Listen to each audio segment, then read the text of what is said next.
The desert stretched endless under the silver wash of moonlight, every ridge and sand dune drawn in ghostly shades of gray. Dust swirled around his boots as Tom Mercer, a cowboy with a sun-leathered face and hands scarred from rope and saddle, rode slowly through the night. His eyes narrowed, scanning the horizon for any sign of movement. He had tracked this particular Mustang for 2 days, following faint hoofprints across the dry washes and rocky ridges. The horse wasn't just any Mustang. It was Midnight, a black stallion with a white blaze on his forehead that had belonged to his late father. Losing Midnight was like losing a piece of home, a tie to a past that was quickly fading into memory.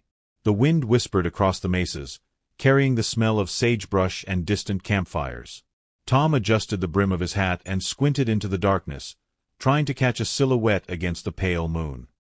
He had just begun to consider turning back when a shadow moved with unnatural grace atop a ridge ahead. His horse, a steady bay named Dust, whinnied softly, ears pricked forward. Tom felt a tightening in his chest. There, in the silvered light, rode Midnight. But he wasn't alone.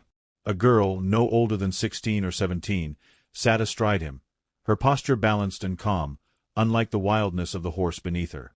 She was small but lithe, her dark hair braided down her back, and her clothes were simple, stitched from soft buckskin. She wore a necklace of carved turquoise that caught the moonlight like tiny flames. And in her eyes, wide and unblinking, was a mixture of defiance and something else, something that made Tom hesitate. "Stop!" he called, his voice carrying over the still desert night. Midnight's hooves hit the rocks with soft clattering sounds, but the horse didn't bolt. The girl turned her head slightly, studying him with a calmness that unsettled him more than fear would have. "That's my horse," Tom added, dismounting with the practiced ease of someone who had been handling horses since before he could walk. He pulled the lasso from the saddle horn, looping it once over his arm, ready if the situation demanded. The girl's gaze didn't waver. "He brought me to you," she said softly, her voice carrying a melodic cadence that was foreign to the ranch hands of Arizona and New Mexico. "He knew you were looking for him. He wanted you to find us." Tom's jaw tightened. Horses don't bring people to other people. They run or they stay. That's it. He stepped closer, keeping Dust behind him, hand hovering near his revolver, not that he meant to use it, but old habits died hard. Midnight nickered softly, nudging the girl's side with his nose. She patted him once, firmly, as if the stallion's strength and wildness were no challenge at all. "I rode him for 3 nights, she continued, ignoring his skepticism. "He kept me safe from the storm. He said your name to me in the wind." She tilted her head, and Tom blinked. The moonlight illuminated her face fully now, revealing sharp cheekbones and eyes that seemed far older than her years. "I knew where to find you. He wanted me to return him." Tom felt a shiver pass through him. He'd seen strange things in his time on the plains, the kind of things older cowboys muttered about at night, things they never explained. But this was something different, something unexplainable. He studied the girl, noticing the worn moccasins, the small knife sheathed at her belt, and the dust on her leggings from days of travel. She was no liar. Not the kind of liar who could ride a stallion like Midnight across rough desert terrain without leaving a single mistake in her trail.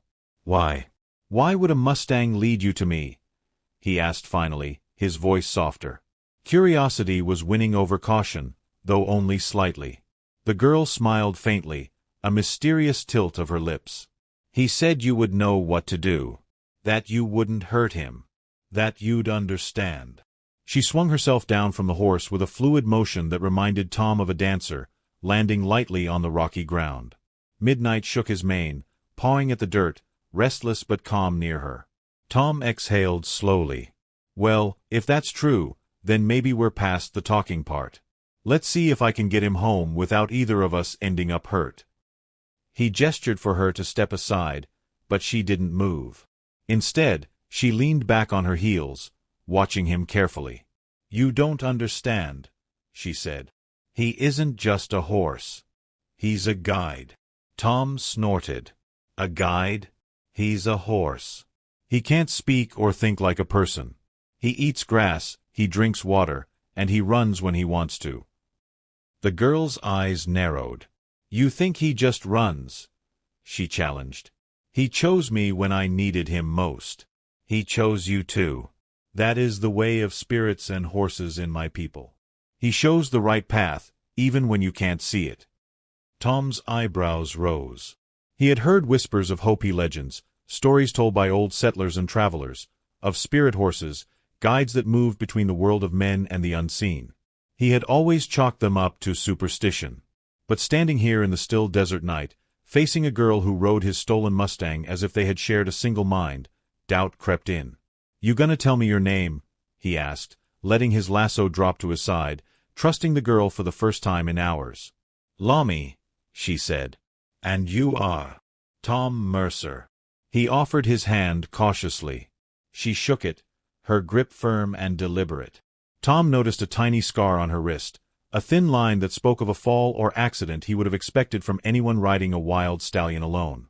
Lami, he said again, testing the name on his tongue. It fit the sound of the wind across the desert, the whispering sage and the ridges under the moonlight. We should move, she said, gesturing toward the distant dark outline of the mesa. The wind is changing. It's bringing cold. We need shelter. Tom nodded, realizing he hadn't considered how late it was. All right. Follow me. He mounted Dust again, keeping a steady pace as he led the way toward a canyon he knew would give them protection from the night air. Lami followed on Midnight, riding in perfect synchronization with him, silent but powerful in motion. As they traveled, Tom couldn't help but steal glances at her. She seemed at home on the wild stallion, her posture steady, her eyes alert for anything that might cross the path. It was more than riding. It was a communion, a dialogue with the horse that defied reason. And Tom, who had lived his whole life in the open ranges and mesas, couldn't deny a strange sense of awe. Finally, they reached a small natural alcove in the rock, hidden from the open desert. Tom dismounted and let Dust graze on the sparse grass, while Midnight nuzzled Lami's shoulder as if greeting an old friend. They settled near a small fire he managed to coax from his flint, and the warmth made the night feel less harsh. You're not like any other girl I've met, Tom said, breaking the silence. Riding like that, talking like you do. You make sense of things most folks only dream about. Lami shrugged, tending to Midnight. I follow the path the spirits show me. Sometimes that means finding lost horses, sometimes lost men. Her gaze met his, steady and calm. Tonight, it was both. Tom felt a lump rise in his throat.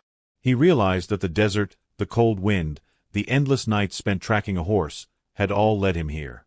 To this moment. To this girl. And to the understanding that perhaps some horses truly were guides, and some girls, like Lami, were meant to ride beside them in ways words could never capture. He nodded, finally allowing himself a small smile. Well, then I guess Midnight knew exactly what he was doing. She smiled back, small and knowing, and for the first time in days, Tom felt a strange sense of peace, as if the moonlight itself had chosen to watch over them. The fire crackled between them, sending small sparks into the star-drenched sky. Midnight pawed at the edge of the alcove, sniffing the wind as if he could sense danger long before it arrived. Tom watched the stallion, then Lami, his mind turning over the events that had brought them together. You've been riding alone in the desert for 3 nights? He asked, breaking the quiet. No water, no food. How did you survive? Lami tilted her head, her dark braid swinging over her shoulder. He guided me. He knew where the springs were, where the shade would be. And I can read the land. The wind, the stones, the plants, they all tell me what I need to know. Tom shook his head, trying to understand. Horses don't talk to people. Not with words, she said, but with their spirits. Midnight spoke to me. He showed me the way to you.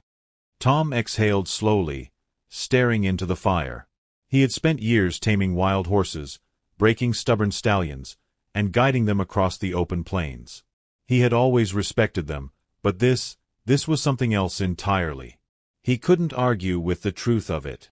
Midnight had led him to this girl, and now, here she sat, unafraid, unbroken, and somehow, he realized, meant to be here. You've got guts, he admitted finally. Not many girls would ride a stallion like Midnight alone, not out here in the desert. Lami shrugged again. I've had practice. My people taught me how to ride, how to listen, how to survive. He came to me because he knew I could keep up. Tom studied her for a moment. She was small, but her eyes held a fire that mirrored the blaze of the fire between them. He could see strength, patience, and courage in her every movement.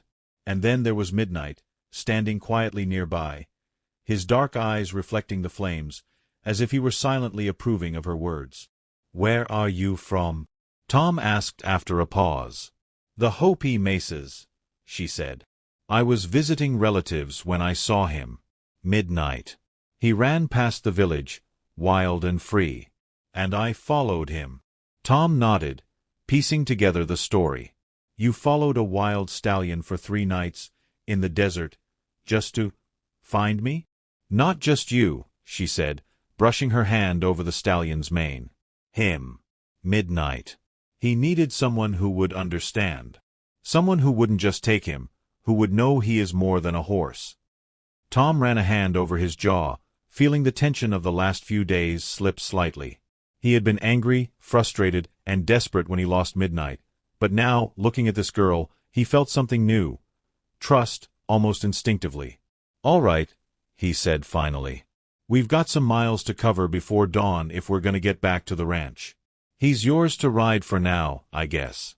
But don't think I'm letting him slip away again." Lami smiled faintly.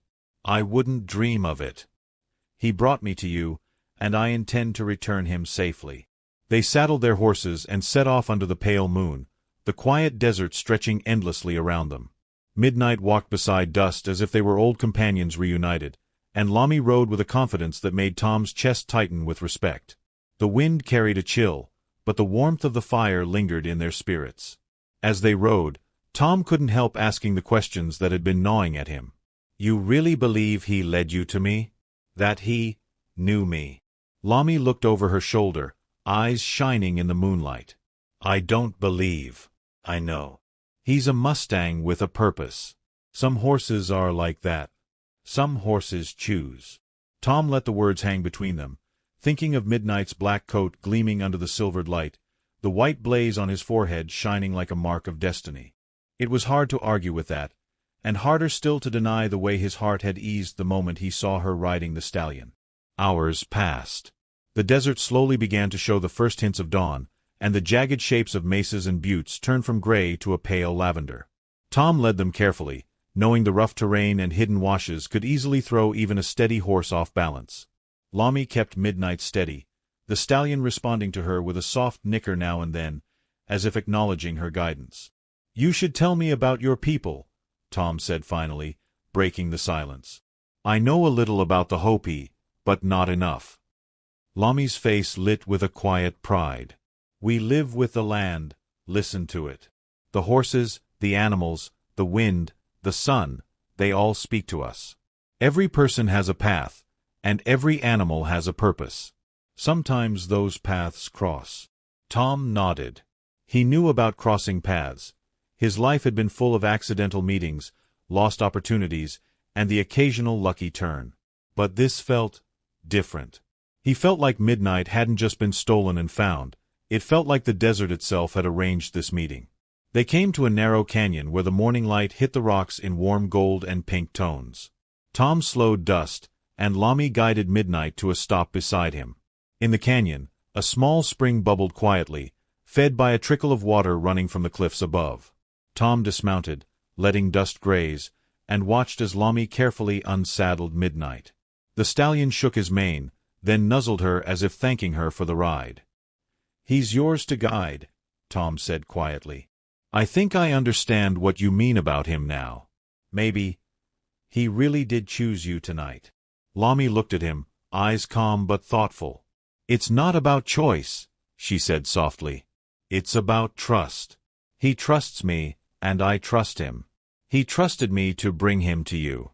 And I trust you to see him for what he is." Tom swallowed, feeling the weight of her words. He had always treated horses as property, as companions, but never as guides. Midnight had always been special, but he hadn't understood just how much he needed to respect the stallion's spirit. And now, seeing the girl who had been chosen to ride him, he felt a humility that he hadn't known before. They sat by the spring, letting the horses drink and the morning sun warm their backs. The desert stretched endlessly beyond the canyon, and Tom felt, for the first time in days, a sense of stillness. The tracking, the worry, the night-long ride, it all melted away into this quiet moment. "You're not like anyone I've met," he said finally. "I don't know if I'll ever see you again after today." Lami smiled faintly, brushing a lock of hair from her face. "Paths cross, Tom Mercer. And sometimes they cross again. Midnight brought me to you tonight. Who knows where he will lead us next?" Tom watched her, feeling the truth in her words. The desert had a way of shaping lives, guiding those willing to listen. And perhaps that was the lesson he had been taught all along, that trust in the land, in the horses, and in the people who rode beside you, was worth more than the gold in any claim or the size of any herd. They mounted again, and with midnight walking calmly beside Dust, they rode toward the distant rim of the mesa, where the desert opened into valleys and ridges bathed in early light. Tom felt a strange sense of wonder, the kind that came from knowing you had witnessed something rare and true. And Lami, riding beside him, carried the quiet knowledge of the desert and the horse that had guided her to him. The wind picked up, carrying the scent of sage and dust, and Tom realized that whatever the day held, whatever dangers and trails lay ahead, he would remember this night. He would remember the moonlight on the desert, the spirit of a Mustang, and the girl who had appeared out of nowhere, claiming a horse that had led her to him. And somehow, in that vast, empty, beautiful landscape, Tom Mercer understood the truth of it all. Sometimes the wild things in life, the horses, the wind, the deserts, led you to the people you were meant to find. The sun had climbed higher now, painting the desert in golds and reds, when they crested the final ridge before the valley where Tom's ranch lay. Dust picked his way carefully over the rocky path, while Midnight walked beside him like a shadow, calm and measured. Lami rode lightly, her eyes scanning the horizon, attuned to every movement of the land and the horses. "You ever wonder," Tom said quietly, "why some horses end up with some people? Seems like Midnight. Well, he knew exactly where he belonged all along." Lami didn't answer at first. She leaned forward, hands resting lightly on Midnight's neck. He knew where he needed to be. And sometimes, people need the same guidance. "That's why he led me to you. So you could see him, and so you could understand him." Tom nodded slowly. The thought lingered in his mind, almost like a puzzle finally fitting into place. He had spent days chasing the stallion, worried and frustrated, yet here he was, learning something far greater than tracking a horse. He had learned about trust, respect, and the strange way the desert worked its magic on those willing to pay attention. As they descended into the valley, Tom's thoughts turned toward the ranch.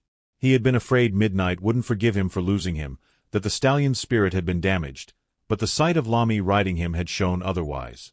Midnight moved with a steady rhythm, ears flicking back occasionally, but otherwise calm. It was as if he had accepted her guidance, and now, in turn, accepted Tom's presence beside her. When they finally reached the ranch, the morning sun revealed the simple wooden buildings, the corral with a few horses grazing, and the scent of fresh hay mingling with the dry desert air. Tom's hands itched to touch the stallion, to run fingers through his black mane, but he waited. Lami dismounted first, letting Midnight shake out his muscles. The stallion nickered softly, turning to nuzzle her shoulder before finally approaching Tom. "You take care of him," Lami said softly, her voice quiet but firm. "He's more than a horse. He'll guide you if you let him." Tom crouched, holding out a hand. Midnight stepped forward cautiously, then lowered his head, allowing Tom to stroke his nose.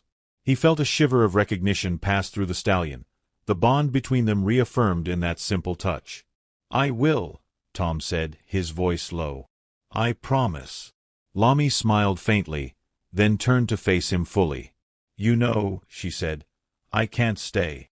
My path is different. Midnight brought me to you tonight, and that was enough.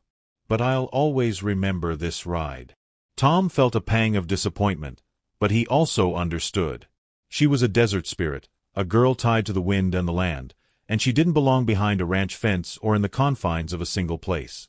Still, He hated the thought of her leaving. "You're going to be all right on your own?" he asked, trying to hide the edge of concern in his voice. Lami tilted her head, eyes reflecting the morning light. "I've survived before. I'll survive again. Midnight has shown me the way. And now, so have you." Tom exhaled, standing and brushing dust from his coat. "Well, if you're leaving, you've got to take Midnight with you for a while. I can't exactly keep him from running wild when the desert calls him." She shook her head. "He's yours, Tom Mercer. I just brought him back safely. You've learned something tonight, I think. Respect, patience, listening. And sometimes, you just have to trust what the spirits, and the horses, show you." Tom laughed softly, a sound half disbelief, half relief. "Seems like I've got a lot more to learn than I thought." Lami's eyes softened. She mounted Midnight again, moving with the same fluid grace as before. The stallion stood quietly as she swung into the saddle, nickered once, then nudged her lightly forward. She turned her head to give Tom a last glance. "Maybe our paths will cross again," she said. "But for now, ride wisely. Listen to him. He'll guide you when you need it most." Then she was gone, and the stallion moved beside her, disappearing over the ridge as if swallowed by the morning light. Tom stood there for a long moment, watching the place where she had vanished. He felt a strange emptiness, but it was tempered by awe and gratitude. He had been given a gift, a reminder that life, like the desert, had its own rhythms, its own wisdom, and its own guides. He turned back toward the ranch, Midnight following obediently. Dust moved beside them, ears flicking at every sound, but there was no tension, no wildness, just the quiet acceptance of a horse that had been trusted and returned. Tom felt a warmth in his chest he hadn't known in a long time, a sense of connection not just to the animals, but to the land, and somehow to the mysterious girl who had appeared like a spirit in the moonlight. The day passed in routine chores, but every now and then, Tom would glance toward the horizon, half expecting to see the small figure of Lami riding Midnight across the mesas. And in those moments, he could almost hear her voice in the wind, a whisper among the sage and rocks, reminding him to trust, to listen, and to honor the guides that crossed his path. Weeks later, life at the ranch returned to its familiar rhythm. Midnight had resumed his place among the other horses, but he carried himself differently now. There was a quiet pride in his step, a confidence that spoke of nights under moonlight and a girl who had understood him as few ever would. Tom noticed it in subtle ways. The tilt of his head, the way he watched the horizon, the gentle patience with which he moved through the corral. And though he never saw Lami again, he felt her presence in the desert, in the whispering wind, in the soft brushing of Midnight's mane against his arm. Sometimes, in the still of the night, he would walk out to the ridge, letting Dust and Midnight graze nearby, and stare at the moonlit desert, imagining the girl who had appeared like a spirit and the stallion that had led her to him. Tom Mercer had come to understand that some connections were not meant to last forever, and some guides were only sent to show the way. And yet, even as time passed, he knew that the lessons of that night, the trust, the courage, the quiet magic of the desert, would stay with him for the rest of his days. Midnight pawed at the ground, nudging him with his nose. Tom reached out and ran his hand along the stallion's sleek black coat. "You did good, boy," he murmured. "Better than I could ever have asked." The desert stretched endlessly in front of them, bathed in golden light. The mesas rose like sentinels, the wind carried the scent of sage and dust, and the horses stood quietly, partners in the vastness of the land. Tom felt the pulse of the desert in his veins, the memory of moonlight on the ridge, and a quiet certainty that some paths were guided not by luck, but by the spirits of the land, and sometimes by a wild horse who knew exactly what it wanted. And in that moment, Tom Mercer knew he would never forget the night of the Mustang moonlight.